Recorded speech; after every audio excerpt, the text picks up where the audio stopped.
मेरा नाम नेहा है। मेरी ग्रेजुएशन हो चुकी थी और मेरे घर में मेरी शादी की चर्चा शुरू हो चुकी थी। मेरे पापा ने अपने एक दोस्त से कहा कि मेरी बेटी ने यहाँ के लिए कोई अच्छा सा लड़का देखे। मेरी शादी की बात जब भी घर में होती तो मैं बहुत ज्यादा उदास हो जाती थी। मेरा दिल घबराने लगता था क्योंकि मैं किसी और से प्यार करती थी। कॉलेज के दिनों में ही मैं मुकेश को अपना दिल दे चुकी थी और मुकेश भी मुझे उतना ही चाहता था। हमारा ग्रेजुएशन पूरा हो चुका था और हम दोनों एक दूसरे के साथ ही जिंदगी बिताना चाहते थे। मुकेश पढ़ाई में बहुत अच्छा था और अच्छे परिवार से था, लेकिन मेरे पापा का स्वभाव बहुत सख्त था और वह प्रेम विवाह को बिल्कुल पसंद नहीं करते थे। इसी वजह से मैं अपने घर में मुकेश के बारे में कुछ नहीं कह पाई रही थी। घर में माँ, पापा और भाई के अलावा कोई नहीं था। भाई की भी एक गर्लफ्रेंड थी, लेकिन उसे ये मंजूर नहीं था कि उसके घर की लड़की प्रेम विवाह करें। जब भी रिश्ते की बात होती मेरा दिल बैठ जाता था। आखिर एक दिन माँ ने कहा कि नेहा, कल तुम्हें लड़के वाले देखने आ रहे हैं। वह लड़का सरकारी नौकरी करता है और अपने परिवार के साथ आएगा। ये सुनकर मेरे पैरों तले जमीन खिसक गई। मैंने तुरंत मुकेश को फोन किया और उसे सारी बात बताई। ये सुनकर वह भी परेशान हो गया। उसने कहा कि अगर जरूरत पड़ी तो हम भागकर शादी कर लेंगे, लेकिन मैंने साफ मना कर दिया क्योंकि मैं अपने माता पिता की इज्जत पर दाग नहीं लगाना चाहती थी। अगले दिन लड़के वाले आए। साहनाश्ता हुआ और मुझे उस लड़की के साथ छत पर बात करने भेज दिया गया और वह पढ़ाई और नौकरी की बातें करता रहा। फिर मैंने हिम्मत करके सच बता दिया कि मैं किसी और से प्यार करती हूँ। उसने आश्चर्य से मुझे देखा और बोला कि अगर ऐसा है तो हमें क्यों बुलाया गया? मैंने कहा कि मैं अपने पापा को नहीं समझा पा रही हूँ। अगर आप मना कर देंगे तो मेरी मदद हो जाएगी। वह समझदार था। उसने नीचे जाकर कह दिया कि उसे ये रिश्ता पसंद नहीं है। घर में थोड़ी नाराजगी हुई। पापा बहुत गुस्सा हुए, लेकिन बात वही खत्म हो गई। कुछ दिन बाद हमारे दूर के रिश्तेदार घर आए। उन्होंने पापा से कहा, एक बहुत अच्छा लड़का है, पढ़ा लिखा है और उसे नौकरी भी लग चुकी है। पापा उनके साथ उसे देखने चले गए। उसी दिन मुकेश का फोन आया। वह बहुत खुश था। उसने कहा कि तुम्हारे पापा जिस लड़के को देखने गए हैं वह मैं ही हूँ। पहले तो मुझे यकीन नहीं हुआ। फिर उसने बताया कि जो रिश्तेदार हमारे घर आए थे वह उसके चाचा के जानने वाले हैं और उसी ने ये रिश्ता आगे बढ़ाया है। शाम को पापा लौटे तो उन्होंने कहा कि लड़का बहुत अच्छा है और अगले हफ्ते वह लोग नेहा को देखने आएंगे। ये सुनकर मेरी जान में जान आई। एक हफ्ते बाद मुकेश अपने परिवार के साथ आया। सबको मैं पसंद आई और हमारा रिश्ता तय हो गया। जल्दी हमारी सगाई हो गई और फिर शादी की तारीख भी निकल आई। शादी के दिन एक और खुशखबरी मिली कि मुकेश की सरकारी नौकरी भी लग गई है। घर में खुशियां का माहौल था। मेरी शादी धूमधाम से हुई। विदाई के समय मेरी आंखों में आंसू थे, लेकिन दिल में ये सुकून भी था कि मैं अपने प्यार के साथ जा रही हूँ। ससुराल पहुंचने पर सबने मेरा बहुत प्यार से स्वागत किया। मेरी सास ने मुझे बेटी की तरह गले लगाया। ससुर जी ने आशीर्वाद दिया। नंद ने हंसते हुए मेरा हाथ पकड़ा और मुझे अंदर ले गई। मेरी जेठानी ने भी मुझे बहुत स्नेह दिया। मुझे लगा कि मुझे सच में एक अच्छा परिवार मिला है। रात को जब मैं अपने कमरे में गई तो दिल की धड़कन तेज थी। कुछ देर बाद मुकेश कमरे में आया और हम दोनों एक दूसरे को देखकर मुस्कुरा दिए। हमें यकीन नहीं हो रहा था कि आज हम पति पत्नी के रूप में एक साथ हैं। हमने अपने पुराने दिनों को याद किया और देर तक बातें करते रहे। उस रात मुझे लगा कि मेरी जिंदगी की हर परेशानी खत्म हो गई है और अब सिर्फ खुशियां ही खुशियां है। शादी के बाद शुरुआती दिन मेरे लिए किसी सपने से कम नहीं थे। मैं सुबह जल्दी उठती, नहा धोकर घर के कामों में लग जाती। सासू माँ मुझे हर काम प्यार से सिखाती और कहती कि धीरे धीरे सब आ जाएगा। ससुर जी शांत स्वभाव के थे और हमेशा मुझे आशीर्वाद देते। मुकेश अपनी नौकरी पर जाने लगा था और शाम को लौटकर दिन भर की बातें मुझे बताता। मेरी ननंद भी हंसी मजाक करती रहती थी और मेरी जेठानी तो सच में मेरी बड़ी बहन जैसी थी। वो हर समय मेरे साथ देती। मुझे ससुराल में किसी चीज की कमी महसूस नहीं होने देती। घर में एक बात हमेशा कही जाती थी कि मेरे जेठ जी सऊदी में काम करते हैं और कई साल से वही रह रहे हैं। उनकी मेहनत से ही घर की आर्थिक स्थिति मजबूत हुई है। ये बात सुन घर में मन ही मन उनका सम्मान करती थी और सोचती थी कि कितने त्याग से वो अपने परिवार के लिए दूर रह रहे हैं। धीरे धीरे समय बीतता गया और मैं इस घर का हिस्सा बन गई। लेकिन कुछ हफ्तों में बाद मैंने एक अजीब सी बात नोटिस करनी शुरू की। मेरी जेठानी अक्सर अपने कमरे में ज्यादा समय बिताने लगी थी। जब भी मैं उनके कमरे के पास से गुजरती तो कभी धीमी की आवाज आती तो कभी ऐसा लगता जैसे वह किसी से धीरे धीरे बात कर रही हो। पहले मैंने सोचा शायद फोन पर बात करती होंगी, क्योंकि जेठ जी तो विदेश में थे और पत्नी का बात करना स्वाभाविक ही है। लेकिन फिर मैंने देखा कि वह किसी निजी सामान बहुत संभाल कर रखती है और किसी को छूने भी नहीं देती। ये सब देखकर मेरे मन में हल्की सी शंका पैदा हुई, मगर मैंने खुद को समझाया कि ये उनका निजी मामला है, मुझे ज्यादा सोचने की जरूरत नहीं है। एक दिन सुबह घर में अचानक खुशी का माहौल था। सासू माँ मिठाई बांट रही थी और ससुर जी के चेहरे पर अलग सी चमक थी। मैंने पूछा तो सासू माँ ने मुस्कुराते हुए कहा, नेहा तुम्हारी जेठानी माँ बनने वाली है। ये सुनते ही मैं एक पल के लिए चौंक गई, क्योंकि सबके अनुसार जेठ जी तो विदेश में थे। मेरे दिमाग में कई सवाल एक साथ घूमने लगे, पर मैंने तुरंत अपने चेहरे पर मुस्कान लाकर जेठानी को बधाई दी। सब लोग बहुत खुश थे और उनके लिए तरह तरह की योजनाएं बना रहे थे। मैं अपने कमरे में आई तो मन बहुत बेचैन था। मैं सोच रही थी कि क्या मैं ही कुछ ज्यादा सोच रही हूँ या सच में कुछ समझ से परे हो रहा है।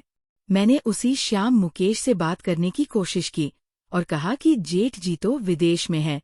फिर ये सब कैसे? मुकेश ने मेरी बात को हल्के में लेते हुए कहा कि तुम्हें हर बात में शक्कर नहीं करना चाहिए और मुझे आराम करने को कहा।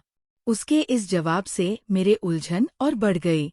अब मेरे मन में धीरे धीरे संदेह गहराने लगा।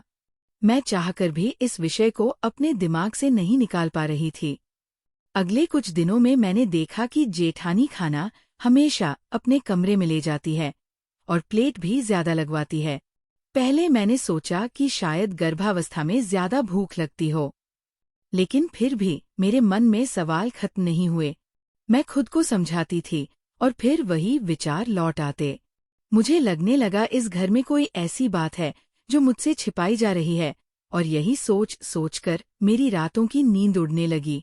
मुझे एहसास होने लगा कि मेरी नई जिंदगी की खुशियों के बीच कोई अनजान राज छिपा है जो धीरे धीरे मेरे सामने आने वाला है। अब मेरे मन का संदेह धीरे धीरे बेचैनी में बदलने लगा था। मैं खुद को समझाने की बहुत कोशिश करती कि शायद मैं ही बेवजह सोच रही हूँ, लेकिन हर दिन कुछ ना कुछ ऐसा दिख जाता जिससे मेरे मन के सवाल फिर खड़े हो जाते। मेरी जेठानी पहले की तरह मुझसे हंसकर बात तो करती, पर अब वो अक्सर अपने कमरे में ज्यादा समय बिताने लगी थी। जब भी मैं अचानक उनके कमरे के पास पहुंचती तो दरवाजा अंदर से बंद मिलता और आवाजें एकदम शांत हो जाती। मुझे लगता जैसे मेरी आहट पाते ही सब कुछ थम गया हो।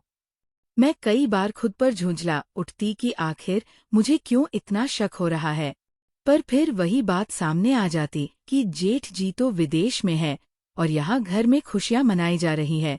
एक शाम मैंने देखा कि जेठानी रसोई में खाना लेकर जा रही हैं और प्लेट में सामान्य से ज्यादा खाना था। मैंने हल्के से मुस्कुराकर पूछा, दीदी आज इतनी भूख लग रही है क्या? तो वो थोड़ी घबरा गई और बोली, हाँ डॉक्टर ने कहा है कि मुझे एक अच्छा खाना खाना चाहिए। उनका जवाब सुनकर मैं चुप हो गई। मेरे मन में सवाल और गहरे होते गए।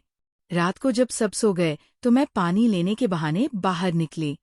तभी मैंने देखा कि जेठानी धीरे से अपने कमरे से निकली और आंगन की तरफ देखकर फिर वापस अंदर चली गई। उस पल मुझे लगा जैसे वह किसी को इंतजार कर रही है। मेरा दिल जोर से धड़कने लगा। मैं धीरे से खिड़की के पास गई और अंधेरा अंधेरा था और साफ कुछ दिखाई नहीं दे रहा था। मैं वापस अपने कमरे में आ गई। पर उस रात मेरी आंखों में नींद नहीं थी। मैं सोचती रही कि क्या इस घर में कोई ऐसा सच है जो जिसे मुझसे छिपाया जा रहा है। अगले दिन मैंने मुकेश से फिर बात करने की कोशिश की और कहा कि मुझे कुछ अजीब लग रहा है। उसने थोड़ा सख्त होकर कहा, नेहा, हर बात का गलत नजर से मत देखो। घर की इज्जत का सवाल है। उसका यह कहना मेरे दिल को चुभ गया। मुझे लगा जैसे मेरी बात की कोई कीमत ही नहीं है। अब मेरे मन में डर भी था और गुस्सा भी। मैं चाहती थी कि सच सामने आए, चाहे जो भी हो। एक रात मैंने हिम्मत करके फैसला किया कि आज मैं पूरी सच्चाई जानकर रहूंगी। सबके सो जाने के बाद मैं धीरे से बाहर निकली और जेठानी के कमरे की तरफ बढ़ी। दरवाजे के पास पहुंचकर मैंने देखा कि अंदर हल्की रोशनी थी और किसी के धीमे कदमों की आहट आ रही थी। मेरा दिल इतनी तेजी से धड़क रहा था कि मुझे लगा आवाज बाहर तक सुनाई दे रही होगी। मैं कुछ पल वहीं खड़ी रही, फिर वापस लौट आई क्योंकि मत जवाब दे गई थी। लेकिन अब मेरे मन में ये यकीन हो चुका था कि कुछ ना कुछ ऐसा जरूर है जो मुझसे छिपाया जा रहा है। मैं हर दिन और ज्यादा बेचैन होती जा रही थी। मुझे लगने लगा था कि अगर मैंने सच नहीं जाना तो शायद मैं खुद को कभी माफ नहीं कर पाऊंगी। और यही सोचते सोचते मैंने ठान लिया कि अब जो भी होगा सच सामने लाकर ही रहूंगी, चाहे इसके लिए मुझे पूरे घर के सामने सवाल क्यों ना उठाने पड़े। मुझे अंदाजा भी नहीं था कि जिस सच्चाई को मैं गलत समझ रही हूं वह मेरी सोच से बिल्कुल अलग निकलने वाली है और वही पल मेरी जिंदगी का सबसे बड़ा मोड़ साबित होगा। उस रात के बाद मेरे मन का डर और शक दोनों अपनी हद पार कर चुके थे। अब मुझे हर छोटी बात में कोई रहस्य नजर आने लगा था। अगले दिन घर का माहौल सामान्य था। सासू माँ पूजा में लगी थी। ससुर जी एक बार बढ़ रहे थे। ननंद फोन पर हंस रही थी और जेठानी अपने कमरे में थे। लेकिन मेरे भीतर जैसे तूफान जल रहा था। मैं बार बार सोच रही थी कि अगर सच में कुछ गलत हो रहा है तो क्या मुझे चुप रहना चाहिए? क्या मैं इस घर की बहू होकर भी आंखें बंद कर लूं? आखिरकार मेरे सब्र का बांध टूट गया। शाम को जब सब लोग आंगन में बैठे थे तो मैंने अचानक सबके सामने कह दिया कि मुझे कुछ समझ नहीं आ रहा, कि मुझे सच्चाई जाननी है। मेरी आवाज कांप रही थी पर सब तेज थे। सब लोग चौंक कर मेरी तरफ देखने लगे। सासू माँ ने मुझसे शांत रहने को कहा, लेकिन मैंने कह दिया कि जेठ जी तो विदेश में है। फिर ये सब कैसे हो सकता है? मेरे इतना कहते ही माहौल भारी हो गया। जेठानी की आंखों में आंसू आ गए। ससुर जी खड़े हो गए और तभी मुकेश भी अंदर से बाहर आया। उसने सबको चुप रहने का इशारा किया और मेरी तरफ देखते हुए कहा, तुम्हें सच जानना है तो आज सब जान लो। उसके शब्दों में गंभीरता थी। उसने धीरे से कहा कि उसका कोई भी भाई विदेश में नहीं है। ये सुनकर मैं जैसे पत्थर की हो गई। उसने आगे बताया कि कुछ महीने पहले जेठ जी का कुछ लोगों से झगड़ा हो गया था। उस झगड़े में असली गलती किसी और की थी, लेकिन नाम इनके ऊपर डाल दिया गया। मामला पुलिस तक पहुंच गया और जब तक सच्चाई सामने नहीं आ जाती उन्हें कुछ समय के लिए छिपकर रहना जरूरी था। इसलिए पूरे समाज को यही बताया गया कि वह विदेश चले गए हैं। तभी अंदर वाले कमरे का दरवाजा खुला और मेरे जेठ सामने आ गए। मैं उन्हें देखकर स्तब्ध रह गए। सासू माँ की आंखों से आंसू बह रहे थे। उन्होंने कहा कि हमने ये बात इसलिए छिपाई क्योंकि मामला शांत होने तक किसी को बताना सुरक्षित नहीं था और तुम्हारी शादी नई नहीं हुई थी। हम नहीं चाहते थे कि तुम डर जाओ या ऐसे हो जाओ। तो जेठानी रोते हुए बोली कि मैं अपने पति के साथ ही इस घर में रह रही थी, बस दुनिया की नजरों से दूर, और जो खुशखबरी है वह भी इन्हीं की है। मैं जमीन की तरफ देखने लगी। मेरे शब्द जैसे खो गए हो। मुझे एहसास हुआ कि मैंने अधूरी जानकारी के आधार पर कितना बड़ा इल्जाम लगा दिया। मैंने बिना सोचे समझे सबके सामने सवाल खड़े कर दिए। मैंने कांपते हाथों से जेठानी के सामने हाथ जोड़ दिए और कहा, मुझे माफ कर दीजिए, मैंने आपको गलत समझा। जेठ जी ने भी कहा कि गलती तुम्हारी नहीं है, हालात ही ऐसे थे कि शक होना स्वाभाविक था। ससुर जी ने गहरी सांस लेकर कहा कि परिवार विश्वास से चलता है और कभी कभी सच समय आने पर ही बताया जा सकता है। उस पर मुझे अपनी जल्दबाजी पर गहरा पछतावा हुआ। मुझे लगा जैसे मैंने अपने ही घर की नींव हिला दी हो। लेकिन परिवार की मान्यता ये थी कि किसी ने मुझे कठोर शब्द नहीं कहा।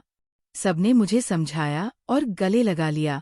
उस रात में देर तक जागती रही और सोचती रही कि अगर मुकेश सच बताने में देर कर देता या मैं और आरोप लगा देती तो शायद रिश्तों में दरार पड़ जाती।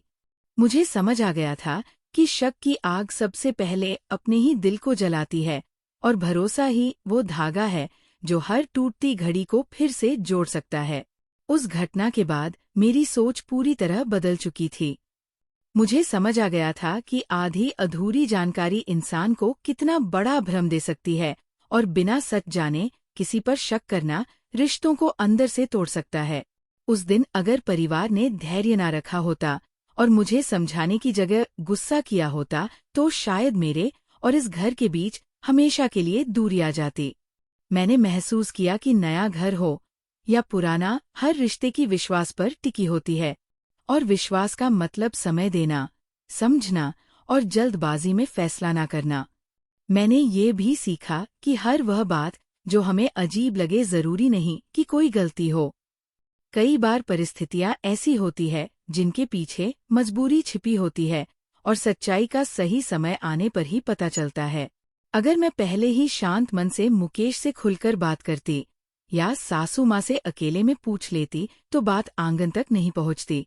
इसलिए संवाद भी उतना ही जरूरी है जितना विश्वास। परिवार में रहकर हमें याद रखना चाहिए कि हर सदस्य की अपनी परिस्थिति और अपनी जिम्मेदारियां होती है। हमें उनके हिस्से की कहानी सुने बिना कोई निर्णय नहीं लेना चाहिए। मैंने उस दिन खुद से वादा किया कि आगे से कभी भी शक को अपने दिल पर हावी नहीं होने दूंगी, बल्कि पहले सच्चाई जानने की कोशिश करूंगी। रिश्ते बहुत मेहनत से बनते हैं, लेकिन टूटने में एक पल भी नहीं लगता। इसलिए धैर्य और भरोसा ही हर घर की सबसे बड़ी ताकत है। आज जब मैं पीछे मुड़कर देखती हूँ तो मुझे अपनी गलती पर शर्म भी आती है और साथ ही ये संतोष भी होता है कि समय रहते सच्चाई सामने आ गई और मेरा परिवार और भी मजबूत हो गया। मेरी कहानी की सबसे बड़ी सीख यही है कि बिना पूरी बात जाने किसी पर आरोप न लगाए, क्योंकि सच अक्सर हमेशा हमारी सोच से अलग होता है और विश्वास ही वह रोशनी है जो हर अंधेरे को दूर कर सकती है। दोस्तों, आपको ये कहानी कैसी लगी? कमेंट करके जरूर बताएं।